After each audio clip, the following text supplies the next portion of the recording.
कर सकता था, बल्कि प्रॉफिट मेकिंग भी हो सकता था, ये एक आय का भी साधन हो सकता था। उसको आप इस तरीके से ले गए कि जिसमें केवल नुकसान ही नुकसान है। मतलब कि 60,471 करोड़ का नुकसान, जो कि क्युमुलेटिव घाटा है, और ऑपरेशनल लॉस 14,198 करोड़।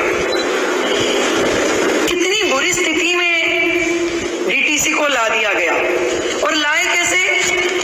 क्योंकि कोई सुपरविजन नहीं था, काम करने की मंशा नहीं थी, केवल एडवर्टीजमेंट पे सरकार का ध्यान था। मतलब 814 रूट जो बनते थे दिल्ली में बसों के, उन 814 रूटों पे भी बसों को चलाया नहीं गया, मात्र 468 रूट पे बस चली। तो जब रूट ही नहीं चलेंगे तो कहां से राजस्व आपको मिलेगा? जब रूट ही नहीं चलेंगे तो ना जनता को सुविधा मिली, ना आपका टिकट बटी, ना उसमें आप काम कर पाए। और ऊपर से जो बसें शेड्यूल छोड़ती थी या जो खराब होती थी, उसके मद में भी 668 करोड़ रुपए का नुकसान हुआ। आपका शेड्यूलिंग ना करना, बस खराब हो जाना, 668 करोड़ का नुकसान केवल उस हेड में है। नुकसान ही नुकसान। केंद्र से पैसे मिले 233 करोड़ रुपए की बसें खरीद लीजिए भाई, वो तक भी खर्च नहीं किए गए। वो 233 करोड़ रुपए वो खराब हो गए, अनयूटिलाइज्ड हो गए। कहां ध्यान था इन लोगों का? आज भी देखिए, यहां पे बैठ के वैसे चिल्लाते हैं, अगर आज जब सीएजी पे डिस्कशन होना है तो इनमें दम नहीं है कि अपनी कमियां सुन सके। दूसरे के ऊपर उंगली उठाने की इनको आदत हो गई है। कोई भी मुद्दा हो ना हो, ये तो वो हाल हो गया कि आटा गूंथते हुए हिल क्यों रहे हो, ये कब होगा, ये कब होगा, ये कब होगा। क्यों भाई? काम नहीं तो उसमें से पूरा निकालना है, पर अपनी सुनने की औकात नहीं है, अपनी सुनने की हिम्मत नहीं है कि आपने दिल्ली सरकार को किस हाल पे छोड़ दिया। जो बसें 2015 में 4344 थी, वो 23 में आकर के केवल 3,937 रह गई। उसमें भी कमी हो गई, उसमें भी कमी हो गई। क्या स्थिति है? नुकसान ही नुकसान हर चीज में। और वो जो नुकसान 60 करोड़ रुपए का है, वो 80 करोड़ पे आ चुका है। क्यों? ब्याज, इंटरेस्ट, सारी चीजें जुड़ के 80 करोड़ का वो, और ऑपरेशनल लॉस 14,000 का। मतलब सुप्रीम कोर्ट ने 2007 में कहा दिल्ली में 11,000 बसेस होनी चाहिए।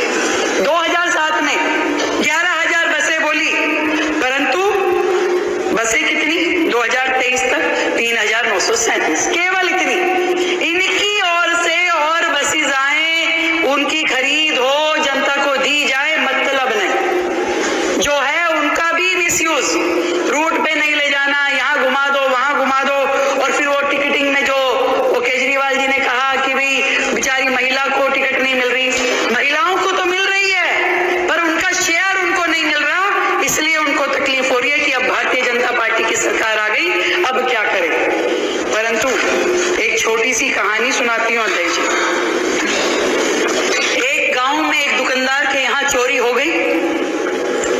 बहुत सामान, राशन की दुकान थी, बहुत चोरी हो गई। उसके लिए तो गरीब आदमी, वो चोरी भी बड़ी चोरी थी। उसने थाने में रिपोर्ट लिखाई। थाने की पुलिस वो पंजाब सरकार की पुलिस जैसी थी।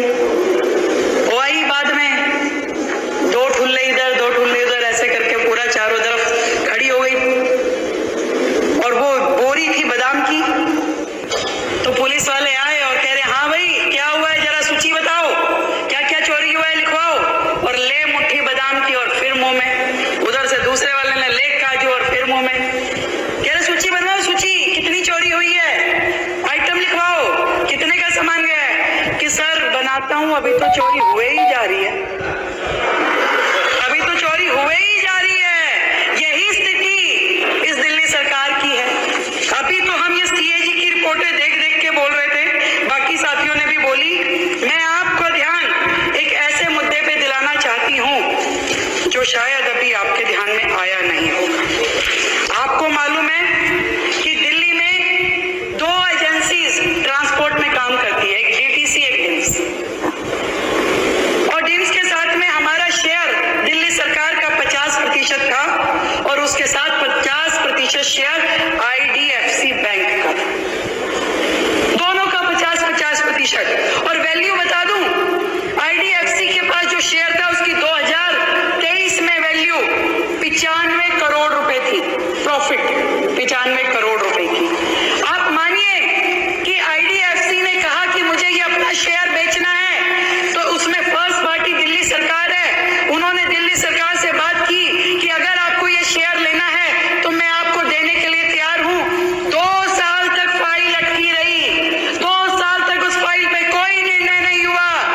प्राप्त होता, आपकी बसें अच्छे से चलती, बसों पे भी ऐड कर सकते थे, परंतु नहीं, आपने इस प्रकार का कोई दिमाग नहीं लगाया, कोई विचार नहीं किया, केवल और केवल एक मोटी अनुदान राशि दे करके डीटीसी को पंगु बनाया कि आज भी अगर डीटीसी चल पा रही है तो जो अनुदान राशि सरकार उसको दे रही है मात्र उसका वही आय का साधन है। वो लोग टिकट से नहीं कुछ कर रहे हैं, वो लोग तनख्वाह, इतनी बड़ी तनख्वाह, आज 4000 बस ड्राइवर बैठ करके सरकार उनको तनख्वाह दे रही है, उनके पास कोई काम नहीं, कोई काम नहीं है। जो बसेस रिटायर हो गई सीएनजी से, आज वो ड्राइवर आइडियल बैठे हैं, खाली बैठे हैं, उनके पास कोई काम नहीं है। 4000 ड्राइवर हैं जिनको तनख्वाह सरकार दे रही है, उनके सारे प्रिक्विजिट दे दिया। कैसे काम चलेगा, कैसे सरकार चलेगी? जिस तरीके से इन्होंने पूरी की पूरी सरकार के राजस्व में सेंध लगाई, जैसे कि वो डुबोने के लिए ही बैठे थे, जैसे कि उनका मन था कि कैसे हम पूरी सरकार को डुबो दें और ये सिस्टम, ये सरकार अब हमें चलाने के लिए दी गई। ये रूट की बात मैंने बताई, राजस्व की बात मैंने बताई, कर्मचारियों की जो हालात है वो मैंने बताई, पूरा कर्जे में डूबा हुआ डीटीसी, और आज भी इनकी बसेस में किसी प्रकार का कोई जीपीएस, कोई इनकी सुपरविजन, इस तरह का कोई सिस्टम नहीं है। अध्यक्ष, डीटीसी की जो हालत हो गई है, इसको देखते हुए और जो कोर्ट के दिशा निर्देश है उसको देखते हुए मैं इतनी बात कह सकती हूँ कि इसको पूरी तरीके से रिवाइव करने की जरूरत है। फेम ने, केंद्र सरकार की एजेंसी ने 2 बार फेम 1 में और फेम 2 में 49 करोड़ की केंद्रीय सहायता दिल्ली को दी कि आप बसें खरीद लीजिए, उसके निमित्त भी इनसे बसें खरीदी नहीं गई। इसके पीछे क्या कारण है? या मुख्यमंत्री को दिल्ली के लिए समय नहीं था, इनकी मंशा नहीं थी, या इनकी मंशा में दोगलापन था कि जिससे ये अपने लिए काम कर सके और डीटीसी को बदनाम कर सके। डीटीसी एक ऐसा पार्ट दिल्ली सरकार का जो वर्षों से दिल्ली की जनता को सेवाएं दे रहा था, पर आज ऐसी स्थिति के चलते हुए, क्योंकि इसमें चर्चा और बहुत हो चुकी है, मैं तो इतनी बात कह सकती हूँ कि ये झूठे और मक्कार लोग, सरकार ने अब सारी व्यवस्थाएं अपने हाथ में, हम निश्चित रूप में डीटीसी को दोबारा से ऊर्जायमान करेंगे, एक्टिव करेंगे और एक ऐसी स्थिति में लेके आएंगे जहां लॉसेस नहीं, डीटीसी से रेवेन्यू भी क्रिएट होगा और जनता को पूरी सुविधाएं भी दी जाएगी। जो भ्रष्टाचार ये फ्री बस सेवा के नाम पे किया जाता था, अब हम कार्ड दे करके बहनों को, जिसमें उनको भी टिकट ना खरीदनी पड़े और वो अपना कितनी भी देर तक अपना किसी भी बस में जा करके वो सफर कर सके, तो इसलिए अकाउंटेबिलिटी बनेगी, काउंटिंग होगी कि कितनी बार कौन गया, कितने लोग इस योजना का लाभ ले रहे हैं। आज दिल्ली जानती ही नहीं है कि कितनी महिलाएं बसों में सफर कर रही है, कर भी रही है कि नहीं कर रही है। हमें क्या मालूम कि 100 कर रही है कि 1000 कर रही है कि एक भी नहीं आई। कोई ऐसा सिस्टम नहीं है कि आप चेक कर लें, सिवाय इसके कि जो डीटीसी की टिकट का आप दिखाते हैं वही मान्य है। और इसमें कितना बड़ा षड्यंत्र है ये आप देख पा रहे हैं। हम डीटीसी की दिल्ली की सेवाएं दिल्ली की महिलाओं के मिले, इसमें हम प्रतिबद्ध हैं। नए बस शेल्टर बने, नए बस डिपो बने, इलेक्ट्रॉनिक व्हीकल आए और उन व्हीकल्स के लिए पूरे चार्जिंग स्टेशन हों, और जितने आईएसबीटी दिल्ली में हैं, हर एक आईएसबीटी के लिए उसको आधुनिक रूप में मल्टी स्टोरी कमर्शियल कॉम्प्लेक्स के जैसे डेवलप करने का दिल्ली सरकार का प्लान है। जितने भी काम,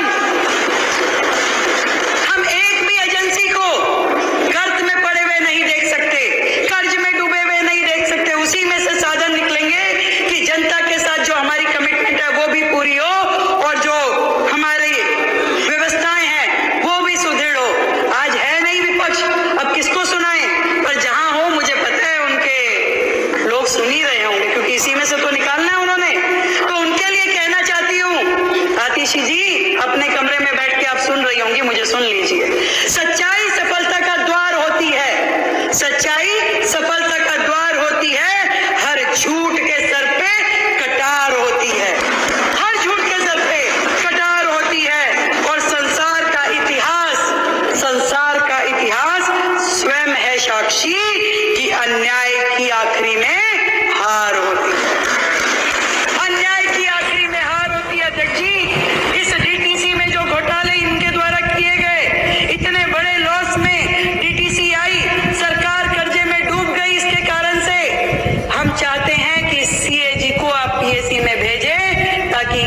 एक कानूनी कार्रवाई हो। बहुत बहुत धन्यवाद। माननीय सदस्यगण, श्रीमती रेखा गुप्ता माननीय मुख्यमंत्री वित्त मंत्री द्वारा दिनांक 24 मार्च 2025 एवं दिनांक 26 मार्च 2025 को क्रमशः यानी कि एक रिपोर्ट सीजी की रिपोर्ट 24 मार्च को भारत के नियंत्रक एवं महालेखा परीक्षक के दिल्ली परिवहन निगम के कामकाज पर निष्पादन